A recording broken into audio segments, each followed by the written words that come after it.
अस्सलाम वालेकुम।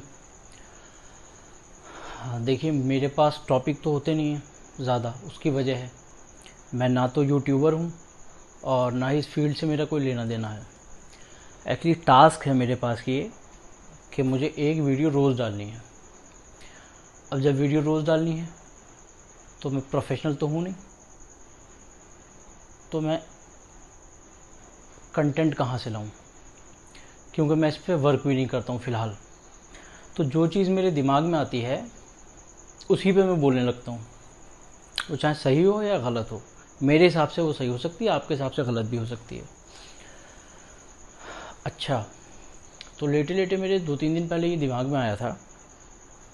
हाँ, एक बात और बता दूँ, जैसे जैसे लोग टोकते जाते हैं मुझे, उसी चीज़ में मैं अपनी सुधार करता जा रहा हूँ। जैसे पहले मुझसे कहा आवाज़ आपकी ख़राब आ रही है, तो ये देखो नया माइक लिया है मैंने। फिर मुझसे कहा वीडियो हिलती है, तो स्टैंड भी ले लिया है। ठीक, अब लोग और डिमांड करेंगे तो हो सकता है स्टूडियो बनवा लूँ मैं। तो इसी तरह धीरे धीरे चीज़ें मैं इम्प्रूव करता रहूँगा। हो सकता है सारी वीडियो सब लोगों के देखने की ना होती हूँ, क्योंकि सबके टॉपिक, सबकी दिलचस्पी अलग अलग होती है। तो आप मेरी वीडियो अगर ना देखने दिल किया करे तो कोई ज़बरदस्ती नहीं है। अगर कोई बहुत अच्छी चीज़ मैं डाला करूँगा तो मैं उसमें लिख दिया करूँगा कि ये ज़रूर देखें, तो उसे देख लिया करिए। लेकिन जिस वीडियो को ना देखें उसमें भी ये एहसान मेरे ऊपर ज़रूर कर दें कि वीडियो को चला के 10-15 मिनट के लिए छोड़ दें। समझ रहे हैं? ये देख के और उसको स्किप ना करें बस। तो मेरे दिमाग में आइडिया आया था, मैं सोच रहा था रिलायंस के बारे में। रिलायंस एक ऐसी कंपनी है जिसने भारत में एक अजीब व गरीब क्रांति लाई। जब हम छोटे थे तो मोबाइल बड़े लोगों की चीज़ होती थी। इतना बड़ा फ़ोन आता था और वो यहाँ कमर में लगाया जाता था और उससे शेकी मारी जाती थी। बहुत अच्छी चीज़ मानी जाती थी, तो सबके पास था भी नहीं। इसे आम बनाया रिलायंस ने। जब रिलायंस आया तो रिलायंस ने एक फ़ोन लॉन्च किया 501 रुपये की स्कीम पे। बहुत सारे लोगों को याद होगी ये बात। 501 रुपये की स्कीम के बाद फ़ोन इतना आम हो गया कि हर किसी पे होने लगा। कनेक्शंस आसानी से मिलने लगे। बीएसएनएल के बड़ी मुश्किल से कनेक्शन मिला करते थे उस ज़माने में। कनेक्शन आसानी से मिलने लगे। उसके बाद मान चुप जा यार। उसके बाद ये आए कॉलिंग में, तो इन्होंने रिलायंस टू रिलायंस फ्री किया। उसके बाद बिल्कुल फ्री कर दिया। समझ में नहीं आ रही क्या बात? कह दिया चुप जा थोड़ी देर तो। उसके बाद इन्होंने बिल्कुल फ्री कर दिया सब कुछ। फिर ये लोग आए इंटरनेट की फील्ड में। इंटरनेट की फील्ड में आने के बाद इन्होंने इंटरनेट को ऐसा बना दिया कि मेरे ख्याल से भारत की 80% आबादी जो जंगलों में नहीं रहती होगी, सिर्फ वही लोग इंटरनेट का यूज़ नहीं करते हैं। पूरा भारत इंटरनेट का यूज़ करता है। कहने का मतलब ये है, इसका जो लब्बो लुआब है, मोटी मोटी ये बात है कि रिलायंस जिस चीज़ को हाथ लगाता है, अगर वो चाह जाए तो इतना सस्ता और इतना आम बना देता है कि गरीब नहीं, भिखारी के नीचे की भी अगर कोई रेंज होती होगी वो भी उस चीज़ को इस्तेमाल करता है। तो ये मैं सोच रहा हूँ, ऐसा पॉसिबल हो नहीं सकता। ना तो मेरी बात, ना मेरी इतनी औकात है कि रिलायंस वाले मुझे सुने या मुझसे आइडिया लें। बस ये दिमाग में आई, इसलिए मैं कह रहा हूँ। अगर ये लोग हॉस्पिटल और चिकित्सा व्यवस्था, हेल्थ डिपार्टमेंट और एजुकेशन डिपार्टमेंट अगर अपने हाथ में ले लें तो हमारे देश का कितना भला होगा। गरीब आदमी की ज़िंदगी 2 कामों में गुजर जाती है। मिडिल क्लास आदमी, गरीब आदमी की तो नहीं, गरीब आदमी वहाँ तक नहीं पहुँच पाता है। बच्चों की शादी करने में और अपना मकान बनाने में। और जितने पैसे बचते हैं, ठीक, उसके बाद वो अपने इलाज के लिए बचा के रखता है।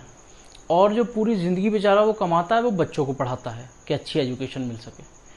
अगर इस चीज़ को रिलायंस वाले अपने हाथ में ले लें, वो अपने रिलायंस के जैसे जियो सिम को उन्होंने आम कर दिया, इंटरनेट आम कर दिया, इसी तरह से वो हॉस्पिटल्स खोल दें, अपने स्कूल खोल दें, तो देश का कितना भला होगा। उनके पास जब इंटरनेट को इतना सस्ता करने की पॉलिसीज़ हैं, मोबाइल को इतना सस्ता करने की पॉलिसीज़ हैं, तो क्या हेल्थ डिपार्टमेंट और एजुकेशन डिपार्टमेंट को सस्ता करने की पॉलिसीज़ नहीं होंगी? बिल्कुल बिल्कुल होंगी।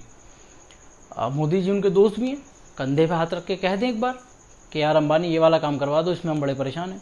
अभी ऑक्सीजन की दिक्कत हुई, अगर यही चीज़ प्राइवेट सिस्टम के हाथ में होती तो ये कभी परेशानी ना होती।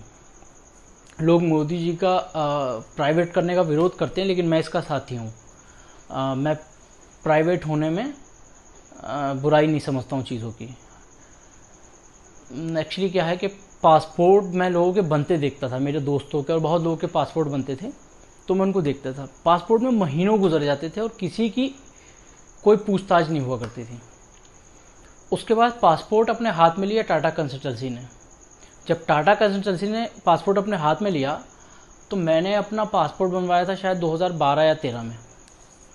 यकीन मानिए मुझे इतना सुकून मिला, बेहतरीन फैसिलिटीज़, स्क्रीन पे नंबर आते थे, हम उस काउंटर पे जाते थे और हम 1 घंटे में फ्री हो गए। 15 दिन के अंदर अंदर मतलब 1 घंटा भी ऊपर नहीं, 15 दिन के अंदर अंदर पासपोर्ट मेरा घर पे आ गया था। ये है प्राइवेट वर्किंग। हमारे यहाँ इंडिया में जो IAS PCS और पुलिस डिपार्टमेंट और 2-3 डिपार्टमेंट को छोड़ दीजिए तो काम में मेहनत बहुत है, क्वालिटीज़ नहीं है। रेलवे देखिए, मेहनत भी बहुत करते हैं, दौड़ते भागते हैं, सब कुछ करते हैं, क्वालिटीज़ नहीं है। खैर, ये तो मुद्दे से बात भटक रही है। तो मैं यही कहना चाहता हूँ कि अगर इस चीज़ को रिलायंस अपने हाथ में ले ले, आप तसव्वुर करिए कि आपके पास एक प्लान है 4,000 रुपये का सालाना या 6,000 रुपये का एज ए इंश्योरेंस। उसमें आपको साल भर में कोई भी दिक्कत होती है तो रिलायंस वाले उसको फ्री कर दें, जैसे वो करते हैं, जैसे इंश्योरेंस कंपनी चलती हैं, क्योंकि सब तो इंश्योरेंस लेते नहीं हैं भैया। 2 लाख लोग कराते हैं तो उसमें से 200-300 हज़ार ही लोग तो मरते हैं, सब तो मरते नहीं है, बाकी का तो प्रॉफिट ही होता है। इसी तरह से हॉस्पिटल भी विदेशों में तो ये होता ही है। इसी तरह से एजुकेशन सिस्टम भी कि आपका पैकेज है और ये 10,000 का पैकेज है, और जिस तरह से ये लोग अपने जियो और ये सब नेटवर्किंग चलाते हैं, इसी तरह से अगर ये कर दें तो ये बड़ी अच्छी चीज़ है और इन लोगों के लिए कोई बड़ी बात नहीं है, ये बहुत अच्छी चीज़ है। देश के प्रधानमंत्री के वो दोस्त भी हैं, गुजराती भी हैं, अच्छे बिजनेसमैन भी हैं। वो रेते में से पानी निकालना जानते हैं, समझ रहे हैं? अक्सर आप देखते हैं रेते में से पानी निकलता है, लेकिन वो रेते को रेता समझ रहे हैं, सैंड, बालू, उसको निचोड़ के पानी निकालना जानते हैं, वो गुजराती हैं। तो वो ये बड़े अच्छे से कर सकते हैं। तो मैं तो यही चाहता हूँ। अच्छा, मैं नौसिखिया हूँ इस फील्ड में और मुझे ये काइन मास्टर और वगैरह की बहुत ज़्यादा जानकारी भी नहीं है, इसलिए वीडियो बहुत अच्छी एडिट भी नहीं कर पाता हूँ। तो जहाँ जहाँ मेरी गलतियाँ हों उसको आप बर्दाश्त करिए, ठीक है? और धीरे धीरे इंशाल्लाह सुधार आएंगे। अच्छा, ये कीड़ा कैसे काटा मेरे यूट्यूब वाला? ये कीड़ा मेरे एक दोस्त ने कटवा दिया मुझे। वो IT सेक्टर का बंदा है, मेरा इन चीज़ों से कोई लेना देना नहीं था।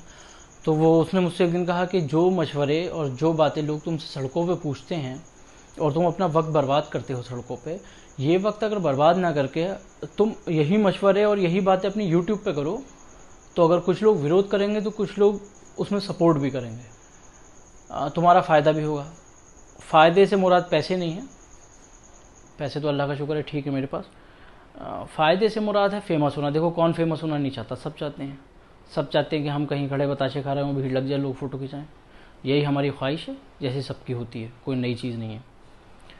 तो जहाँ जहाँ भी गलती हुआ करें तो मुझे एज ए प्रोफेशनल मत लीजिएगा कि अरे यार इससे तो आता ही नहीं है। आता कुछ नहीं, किसी से कुछ नहीं आता है, सब धीरे धीरे सीखते हैं, हम भी सीख रहे हैं। अब मुझे ये भी नहीं दिख रहा कि मेरी वीडियो का टाइम कितना हो गया। मुझे 10 मिनट से ऊपर नहीं बनानी है, पहले मैं टाइम देख लूँ।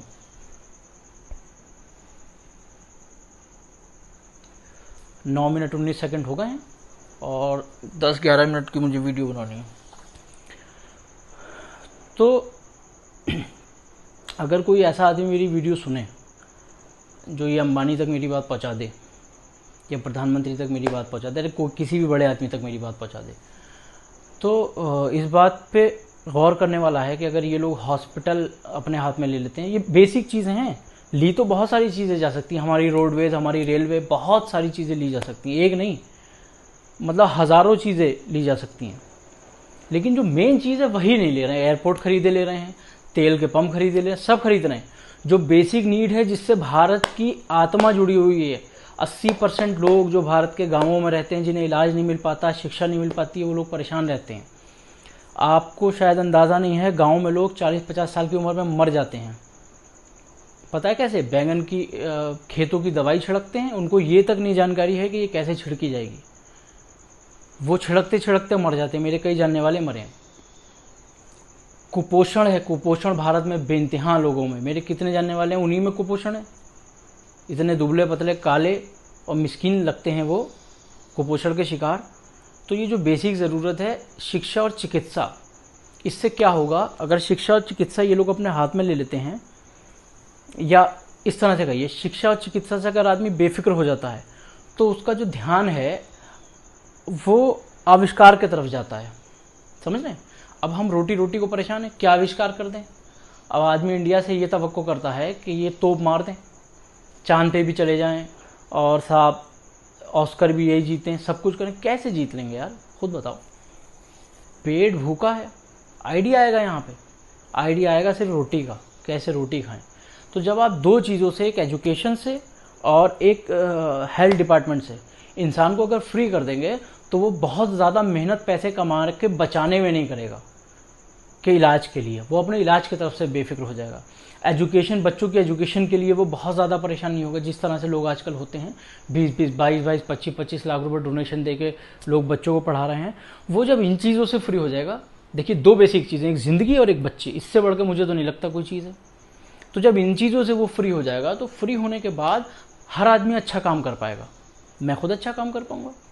अभी मेरे बच्चों की और मेरी कोई जिम्मेदारी ले ले, देखो फ़ौज में भिजवा दो, पाकिस्तान से लड़वा दो, चीन से लड़वा दो, पैराशूट से कूदवा दो, कुछ करवा दो, अब तो फ्री हैं। थोड़ा सा कोशिश करिए। मुझे हालांकि लगता नहीं मेरी वीडियो कहीं तक पहुंच पाए, क्योंकि 70-80-100 व्यू हो पाते हैं, और वो भी मुझे लग रहा है कि वो सब मेरे जानने वाले देख रहे हैं। रोज़ वीडियो बनाने का क्यों टास्क है? रोज़ वीडियो अगर मैं बनाऊंगा तो मेरे दोस्त ने बताया है कि तुम्हारी वीडियो सर्च होने लगेगी खुद, फिर वो आगे जाएगी। तो यही मेरी कोशिश है कि जो बात मैं सड़कों पे करता था और जो मैं साफ साफ लोगों से बोल दिया करता था, लोग नाराज़ हुआ करते थे, तो मैं वो चैनल पे बोलूँगा। भाई आप मेरी बात से नाराज़ होगे तो कोई कॉन्टैक्ट नंबर तो मेरा है नहीं आपके पास जो अपना शिकवा कर लो, कमेंट में लिख सकते हो, वो मैं डिलीट कर दूँगा। ठीक है, चलिए, अल्लाह हाफिज़, बाय बाय।